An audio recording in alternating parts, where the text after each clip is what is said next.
contre l'optimisation fiscale. 15h06, on va prendre la direction des États-Unis. Et oui, on prend l'avion, on traverse l'Atlantique et on rejoint Grégory Volokin au cœur de Manhattan à New York, le président de Mescart Financial Services. Bonjour Grégory.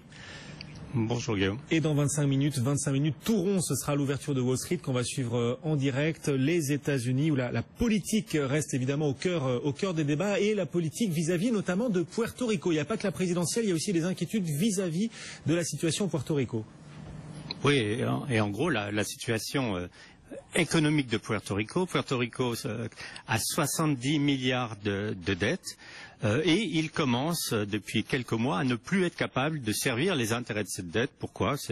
Parce que les revenus de Puerto Rico baissent. Il y a beaucoup de population de Puerto Rico qui tout simplement quitte Puerto Rico pour les États-Unis. Alors la question c'est que si on laissait faire ce genre de défaut de dette, qu'est-ce que feraient les créditeurs? Ils iraient porter plainte et ils utiliseraient la justice pour essayer de récupérer de l'argent que Puerto Rico leur doit.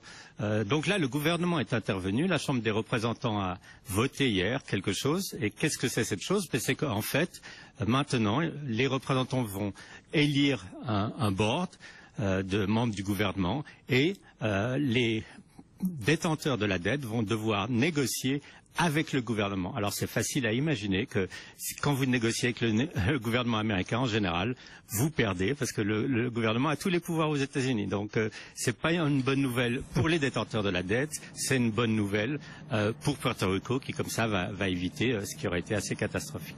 Voilà, cette décision de la Chambre des représentants donc, dont on parle beaucoup aussi à Wall Street du côté des entreprises. Grégory, on suit les piratages en série même en ce moment. La question de la sécurité informatique, la sécurité numérique est vraiment au cœur des discussions. Oui, et ça va dans tous les sens. Vous vous souvenez que Zuckerberg lui-même avait été piraté, le patron de Facebook. Aujourd'hui, c'est Twitter.